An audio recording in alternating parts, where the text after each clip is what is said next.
Am I the a-hole for leaving my New Year's party at midnight and ruining everyone's nights? New Year's has always been a big deal in my friend group. Every year I host. Drinks, music, countdown, the whole thing. This year was supposed to be special because I just moved into a bigger place and invited a few new friends along with the usual crew. One of those new people was my friend's boyfriend, Mark. I didn't know him well, but everyone said he was fun. Red flag number 1.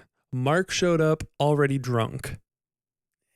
On New Year's, I don't know if that's necessarily a red flag, but red flag number 2. He immediately started making jokes about how New Year's resolutions are pointless because nobody sticks to them anyway, while grabbing drinks that weren't his.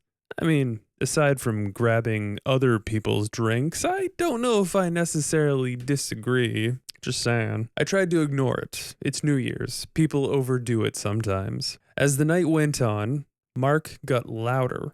He kept interrupting conversations, turning the music up without asking, and at one point started joking about people's salaries and relationships. A few guests pulled me aside and asked if he was okay. Around 11:45, Mark decided it would be hilarious to do a truth or dare round. Before anyone could stop him, he dared my roommate to admit who she was actually in love with.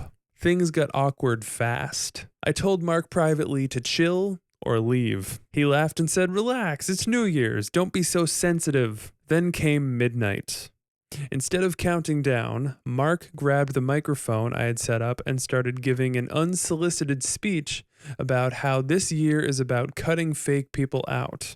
He stared directly at me while saying it. Something in me snapped. At exactly 12:01, I unplugged the speaker, grabbed my coat, and told everyone the party was over. I said I didn't care if it was rude. I wasn't starting the new year being disrespected in my own home. Half the guests left with me. The other half stayed, awkwardly standing around while Mark argued with my friend. The next day, my phone was blowing up. Some friends said I was right to set boundaries and that Mark ruined the night.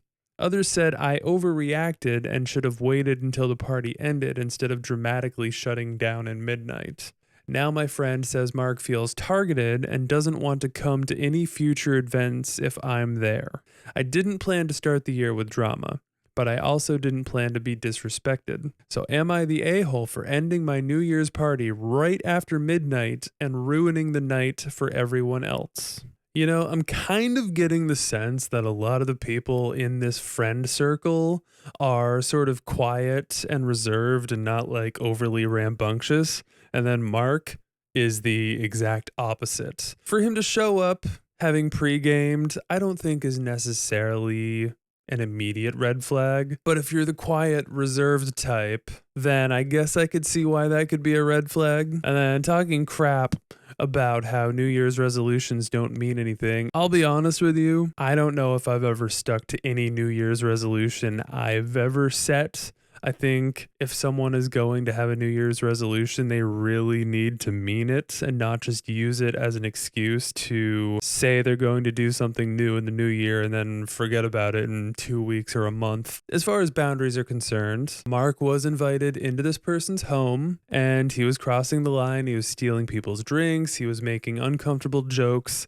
Clearly wasn't reading the room. And the OP drew a line in the sand and said, "You need to chill, or it's time to go." So that was his cue, or it should have been his cue, to take it down a notch and chill. So I don't know if the OP overreacted, but apparently there's an update. So let's check that out before we make our final decision on whether or not they are the a-hole. I talked to my friend, Mark's girlfriend, the other day after I posted. At first, she doubled down and said I embarrassed Mark and that everyone was drinking, so I shouldn't single him out. And then she admitted something important. Mark had already been kicked out of 2 New Year's parties earlier that night before coming to mine. Apparently, he got into an argument at the first party and was asked to leave, then showed up at another friend's place where he broke a glass and started yelling about how people didn't respect him.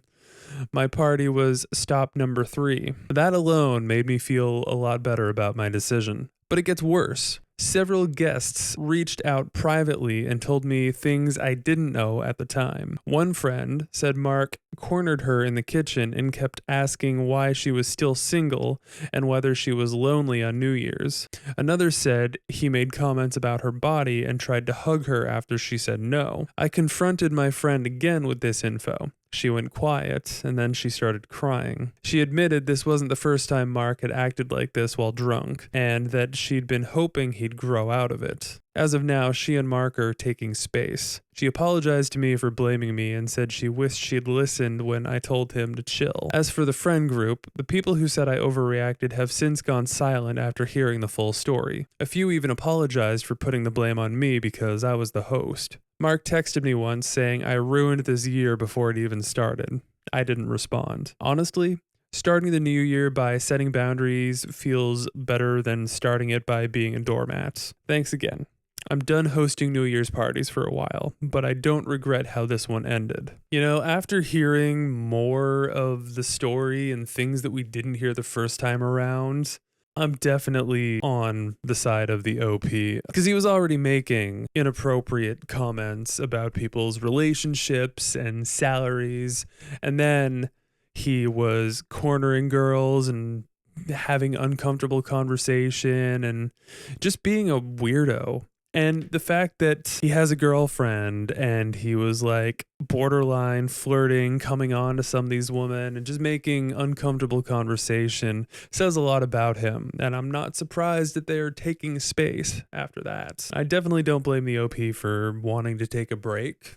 Maybe after another year goes by, they'll feel like hosting again as long as Mark doesn't show up this time. But I definitely do not believe that they were the a-hole. I think the entire night they were annoyed at Mark's antics, and finally, after everything, it was just the straw that broke the camel's back, and they were done. It's New Year's Eve. You want to be having a good time with your friends instead of dealing with this drama, so they snapped, and understandably so. So that's my verdict. What's yours? Let me know in the comments down below, and I'll see you on the next video. Thanks for watching.